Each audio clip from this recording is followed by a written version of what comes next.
ازيك عامل ايه؟ يا رب تكون بخير. لو ما شفتش الاجزاء اللي فاتت من ملخص وان بيس روح شوفها الاول. وقبل ما اكملك الحكايه تعالى ناخد لمحه من البدايه. في الجزء اللي فات شفنا مواجهه زورو مع ميهوكو واللي انتهت بهزيمه زورو والهجوم على سفينه البحر ومواجهه سانجي وجين وحدوث صدام بين لوفي ودون كريج اللي اعتقدنا انه انتهى، ولكن في الحقيقه كان لسه بيبدا. ولكن هل لوفي هيهزم كريج ويلحق بنامي؟ ومن هنا نكمل باقي الحكايه. لوفي قال لكريج جهز مؤخرتك علشان هعملها كيس ملاكمه وهعلقهم على رمحك المكسور. ولوفي بيستفز دون كريج فهجم عليه، ولكن لوفي تفاداه وهجم عليه، ولكن كريج معداته كتير ولوفي قرر يعمل له جلسه مساج بس شديده شويه. ومن الواضح انه درعه قوي جدا فلوفي سدد ليه ضربه قويه والنتيجه اخد ضربه متفجره. وفجاه وبدون مقدمات دون كريج اصبح فوق، طلع ازاي مش عارف، ولكن لوفي هجم عليه او العكس صحيح. ومع ذلك لوفي هجم على كريج رغم اصابته وكريج قال له درع قوي، انا بقول تسحب كلامك تاني. وكريج استغل ان لوفي مصاب ورمى قنابل. سانجي حاول يحذره ولكن ملحقش، المكان اتدمر، كله هرب بسرعه واعتقدوا ان لوفي اتهزم وكريج فرحان. وهنا المفاجاه، لوفي قال له خد تعال. كريج اتخض يا عيني ولوفي دمر درعه وكريج شكله عدى طاقمه بفتحه بقه. لوفي فرح قال لهم انا اللي كسبت، ولكن كريج كان لسه واعي، هجم عليه بشبكه فولاذيه ولكن لوفي قال له شبكتك مخرومه يلا نرقص. ومسك دون كريج برجليه. طبعا دون كريج اتخدر من ريحه رجل لوفي اكيد، ودون كريج بيلف وشريط حياته بيلف معاه. قال له كفايه لف بقى. لوفي قال له عينيا حاضر وهوب قضى عليه واسنانه طارت من الخضه يا عيني او من الخبطه ايهما اقرب. الكل اتصدم، دون كريج اتهزم والطباخين فرحوا، ولكن لوفي وقع في الميه. زيف قال لسانجي مش هتلحقه ولا ايه؟ فكت الشيطان بتسلب القدره على السباحه. طبعا سانجي ما كانش يعرف وبسرعه نط وراه. تحسوا التاريخ بيعيد نفسه يا جماعه. وبالفعل اخرج لوفي كان قاطع النفس وسانجي مرعوب، وهوب سمع صوت موسيقى شخير لوفي. يا سلام على السيمفونيه. قالوا لجين ان دون كريج اتهزم، ولكن جين مش مصدق ومش عايز يصدق، ودون كريج نفسه قام ومش مصدق انه اتهزم. بدا يضرب في طاقمه لحد ما جين اتدخل وقال لسانجي يقول للوفي انهم هيتقابلوا تاني في الجراند لاين. وهنا سانجي طلب من باتي يدوله قارب وزعلوا انه زعق ليهم، ده كان لسه ضاربكم من شويه على فكره. طبعا جين لم كل الطاقم على القارب وودعهم ومشي. في نفس الوقت نامي شكلها مفتقده لوفي والطاقم ويظهر انه وراها قصه كبيره وهنعرفها قريب. اما لوفي فصحي مفزوع من كابوس، حد سرق قبعته اللي كان مخبي فيها لحمه، ولكن سانجي طمنه وبلغه برساله جين وعرف ان القراصنه مشوا، وبكده هو حر. سانجي رفض ينضم ليه، عقل لوفي تقبل قراره ولكن جسمه لا. وبدا سانجي يكلمه عن حلمه انه يروح البحر الازرق الكامل، والاتنين مبسوطين وزيف بيستمع ليهم من بعيد. وطبعا جه وقت الطعام، ولكن سانجي ولوفي اتفاجئوا ما فيش لهم كرسي،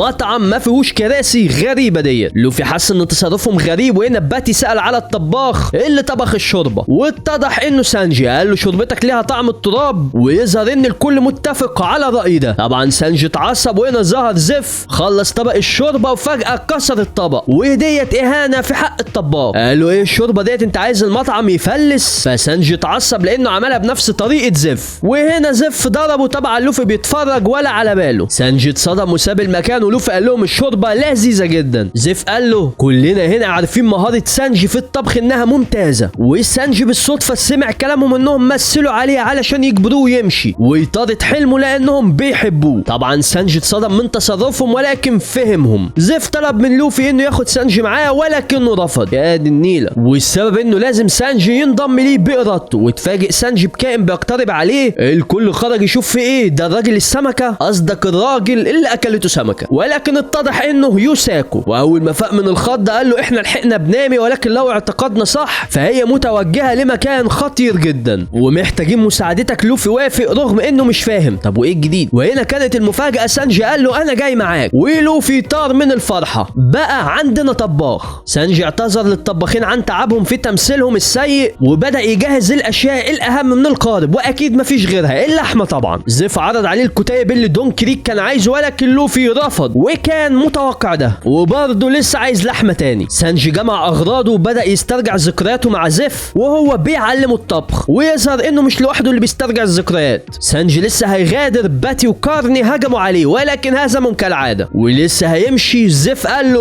اوعى تاخد برد. لحظه الفراق مؤلمه جدا يا جماعه. زيف كان بمثابه والد لسانجي، ضحى كتير علشانه، وهنا سانجي شكره وزيف ما قدرش يمسك دموعه، وما حدش قادر يمسك دموعه اصلا في اللحظه دي. وفي البحر لوفي متحمس جدا انه يلحق بنامي، وسانجي بيحب على روحه، ويوساكو يا عيني قاعد في وسطهم مكتئب لحد ما انفجر فيهم احنا رايحين للقرصان ارلونج وانتم فرحانين. انا اعتقد ان نامي هدفها تقضي على ارلونج وتاخد المكافاه اللي على راسه، واتضح انهم ما يعرفوش مين ارلونج اصلا. يوساكو قال لهم ده كائن بر مائي نصه بشري ونصه سمكه قرش منشار. فلوفي طلع موهبته الابداعيه في الرسم. انا بقول ما ترسمش تاني. يوساكو بدا يوضح ان الجراند لاين بيتحكم فيه 3 قوى، واحدى القوى دولت هم 7 امراء حرب او شيتشيبوكاي، ودراكول ميهوك واحد منهم. هم عباره عن قراصنه برخصه من الحكومه، ما تفهمونيش غلط، مقابل نسبه من ارباحهم. لوفي طبعا اتحمس، قال لهم واحد من ال7 بر مائي اسمه جيمبي، وارلونج يعتبر في نفس مكانته. ولوفي مصمم يطلع موهبته في الرسم علينا. يوساكو قال لهم قوته تفوق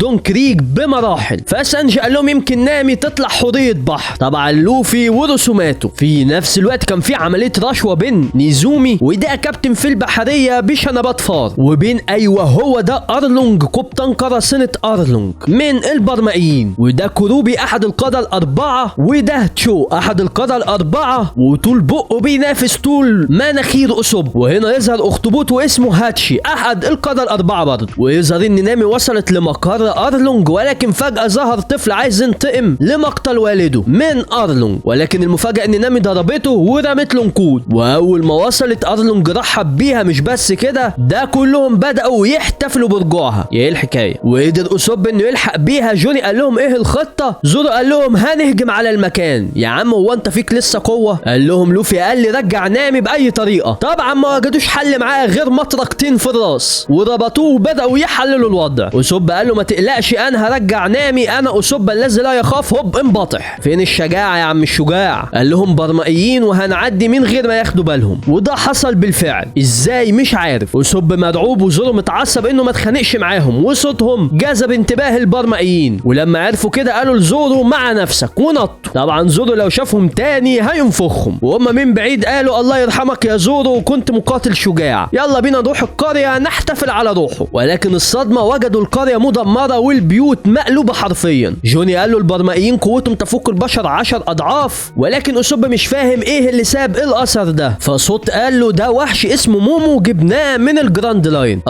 قلت لي. اسوب اترعب يا لهوي ياما، بدا يجري وجوني استخبى. وفجاه اسوب وجد نفسه على الارض، وطفل قال له هقضي عليك يا برمائي، ولكن انقذته فتاه. ولما قربت من اسوب عرفت انه بشري. لما مناخيرك تكون سبب مشاكلك. انا دلوقتي عرفت ازاي هو عدى من قصاد البرمائيين. ولكن البرمائي ظهر تاني لسه اسوب هيقضي عليه، خد مطرقه على دماغه. نعم انها عداله السماء، زي ما عملت في زورو اتعمل فيه. والفتاه ضحكت على البرمائي اللي كان بيدور على اسوب. ووصل زورو لارلونج اللي ساله بيعمل ايه هنا. قال له بدور على فتاه يا نص السمكه. ارلونج قال له هسامحك المره ديت، احنا البرمائيين بشر متطورين نقدر نتنفس في الميه وعلى الارض، احنا الفصيله الاقوى، ومعنى ان البشر يتحدون انكم بتخالفوا قوانين الطبيعه. ولكن يظهر ان نامي مش متفقه مع ارلونج، وزورو مش فاهم ايه علاقتها بيهم. وهنا كانت المفاجاه وشم قراصنه ارلونج. والصدمه الاكبر انها مش بس عضوه، لا ده واحده من قاده قراصنه ارلونج ال4. يا حلاوه. ولوفي كان في اسعد لحظاته وقت الطعام، واثناء الطعام لوفي قرر ياخد اكل يوساكو وحاول يوقفه بس كان غيره اشطر. وفجاه ظهر كائن عملاق، وده احد وحوش البحر بيفكرني بالبقره الضاحكه، ولكن المفروض انه موجود في الجراند لاين بس. قال لهم شكله عايز الاكل. لوفي قال لهم كله الا اللحمه، وهوب ضربه. طبعا سانجي وقفه وبلمسه لطافه وحب عرض عليه الطعام، ولسه هياكل هوب سدد له ركله قويه. ايه الضحك ده يا جماعه؟ ولكن شكله كان هياكل سانجي. لوفي هيتدخل، سانجي وقفه وتوجه بسرعه وسدد له ركله، رجعوا لقاع البحر علشان يكملوا طعامهم في سلام. واستيقظ اسوب بيقول انا فين، وديت هي نوجيكو صاحبه مزرعه اليوسفي. واسوب قال لها انت ضربتيني. قالت له قصدك انقذتك من البرمائيين. وده طفل من قريه جوسا. قال لهم هدفه انه ينتقم من ارلونج، وحاول يعمل كده لكن في ساحره شريره منعته قبل كده وما يهموش انه يموت. قالت له خلاص موت. اسوب اتصدم من ردها. قالت له انت نجيت من الموت مرتين، قدر حياتك. وقالت له يرجع لوالدته، اكيد قلقان عليها، انسانه لطيفه وسمع كلامها فعلا. سالت اسوب عن نفسه، قال لها انا القرصان العظيم اسوب، بدور على فتاه اسمها نامي، فصدمته بهويتها انها واحده من قاده قراصنه ارلونج. ارلونج. مش بس كده، ده هي عاشت في المنزل ده وهما الاتنين اخوات تم تبنيهم. اسوب برضه مش مقتنع انها خدعتهم لانها ساعدتهم قبل كده وكانت سعيده، وهنا قال لها انه في صديق ليه حظ وحش واتمسك. يا سلام. ونرجع لنامي اللي وضحت لزورو انها استغلتهم علشان تاخد الكنز فقط، وارلونج كان سعيد. قال له نامي منزوعه المشاعر، تنسى موت والديها علشان الفلوس، ومن تعبير وجهها اعتقد انه كلامه خطا. وهنا زورو قال لهم انا من الاول ما وثقتش فيها، وفجاه بدون مقدمات رمى نفسه في الميه. قالوا ده لو بيحاول يهرب فكده انتحر، مش هيعرف يعوم وهو مقيد. طبعا نامي اتصدمت وفجاه قفزت وراه، وبالفعل انقذته، ويظهر انه كان بيثبت لها انه فهم تمثيلها، وده خلاها تضربه وطلبت منهم يحبسوه. فجاه رجع احد البرمائيين يبلغوا ان في شخص اخر معاه مناخيره طويله ولكنه هرب غالبا لقريه كوكوياشي. ارلونج قال له تمام، انا عندي مهمه غير منتهيه هناك، وبالفعل راح القريه والكل اختبأ. وهنا ارلونج راح للشخص ده واسمه جينزو، وهو يبقى مأمور القريه. وارلونج كان مستاء لامتلاكه سلاح لانه ممنوع. طبعا اسوب مصدوم من حجمه وسمع انه بيحكم 20 قريه ودمر القريه السابقه علشان امتنعوا عن دفع الجزيه. واسوب مش فاهم جزيه. نوجيكا قالت له كل القرى بتدفع ليه جزيه عن كل شخص فيها، بنشتري حياتنا بالمال، ولو شخص واحد ما دفعش القريه كلها بتتدمر. ارلونج قال له الجزيه اللي بتدفعوها هتكون الاساس لبناء امبراطوريه الجديده لحكم البحر الازرق الشرقي. اسوب اتصدم، هيحول المكان كله لامبراطوريه البرمائيين. في نفس الوقت نامي دخلت على زورو بسكينه ولكنها استعملتها علشان تفك قيوده وبلغته يهرب. ونرجع لارلونج اللي ماسك في الجنزو وبدا يضرب فيه، ونيجيكو اتدخلت علشان تمنعه اهل القريه كمان ولكنه منعهم. وشكل ارلونج هيقضي على الجنزو، ولكن فجاه اخذ كره متفجره. وسوب اتدخل قال له انا القبطان العظيم اسوب ملك الشياطين، لو مشيتوا هسامحكم، لو لا طاقمي اللي مكون من 8 لا من 10,000 هيقضي عليكم. ولكن البرمائي قال له هو ده يا زعيم ابو مناخير. وسوب قال اتفضحنا. ارلونج اتجنن قال له هقضي عليك انت وهم، وشالوا هو والمنزل وحدفوا على المنزل اللي جنبه. واسوب نجا باعجوبه. طاقم ارلونج بدا يهدوه، قال لهم هاتولي ابو مناخير ده. واسوب بيجري يا عيني، وفجاه ظهرت نامي، ولكن اهل القريه عملوها بجفاء. ولكن يظهر ان في اتفاقيه بينها وبين ارلونج انها تشتري حريه قريتها ب 100 مليون بيري، وفاضل 7 مليون بس. وزورو طبعا لانه مش عارف يروح فين فقضى على القراصنه اللي موجودين وقاعد مستني لوفي، اللي اقنع وحش البحر انه يسحب القارب، وطريقه الاقناع باينه مش محتاجه، الدمعه هتفر من عينه يا عيني. وبعده ارلونج عن القريه كان متعصب ازاي انسان حقير يتحداه، وقرر يرجع لقاعدته. وسوبو بيحاول يهرب منهم، قدر يخدعهم وضربهم بالبيض، وفرحان انه هرب، ولكن وجد نفسه على الحافه وهم وراه، ولو ما استخباش هيكسروه زي البيض. ولكن لما وصلوا كان اختفى استاذ في التخفي، وفجاه وقع. وهنا شافوا شخص اعتقد انه بيشجعه، قال له شكرا انا اسوب العظيم قاهر البرمائيين. وفجاه وجدت شو بيقول له كنت بتقول قاهر ايه يا حبيبي؟ وداخل ارلونج بارك زورو منتظر وصول لوفي، وفجاه وجد شخص بيصطاد ملابسه بدل السمك. زورو راح له ولكن اتفاجئ، قال له انت برمائي؟ قال له ايوه، واخطبوط كمان، فخور قوي بنفسه. زورو سأل على ارلونج وعرف انه في قريه قريبه من هنا، وعرض عليه ياخده هناك. ووصل ارلونج وهنا اتصدم من المنظر، بسرعه جري ووجد واحد منهم لسه واعي، حاول يفهم ايه اللي حصل. قال له زورو، فاتصدم. قال له صياد القراصنه جه؟ قال له لا، الشخص اللي مسكناه كان هو، وده صدمه اكتر. وهنا وصلت شو ساحب اسوب من مناخيره، ولكنه اتصدم من المنظر. وهاتشي وصل زورو للقريه، وهنا اخيرا افتكر انه يساله على اسمه، ومن حسن حظ زورو انه نسي تاني. في نفس الوقت اسوب من رعبه الدم هرب ومناخيره كشت ولونه بقى شبه لون البرمائيين. ولكن كروبي كان شاكك ان نامي هي اللي حررت زورو، ونامي كانت سامعه اللي حصل، فاتدخلت قالت له انا خائنه، انا اقسمت بالولاء من 8 سنين ليكم. ارلونج قال لها طبعا مش خائنه، ولكن المهم هو نقضي على زورو. ولكن كروبي قال لها مش هتقدري تنقذيه زي زورو. طبعا اتعصبت انه بيشك فيها، قال لها انا مش فاهم ليه عايزه تشتري القريه وهم بيكرهوكي، ولكن انا وجدت ديت في غرفتك، خريطه كنز بتشير لكنز في القريه. ولكن قاطعهم هاتشي اللي وصل للمكان واتصدم بالمنظر. قالوا له انت كنت هنا ما شفت زورو؟ قال لهم لو شفته كنت منعته، ولكني شفت سياف غريب ووصلته لقريه كوكوياشي كان بيدور عليك. يا عيني زعانفهم هتقع من غبائه. وزورو وصل للقريه واتصدم لما عرف ان اسوب اتأثر، وجري يلحقه في نفس الوقت اللي ارلونج قال لهم هو كده بيدور عليا وهيجي لي لوحده. اسوب لسه هيهجم، سددت نامي ليه ضربه قويه. طبعا اتصدم من تصرفها، قال لها حتى بعد ما سرقتينا لوفي ما شكش فيكي ولسه بيثق فيكي، ازاي تخونيه؟ قالت له انا بثق في المال فقط. رغمت العصايه من ايدها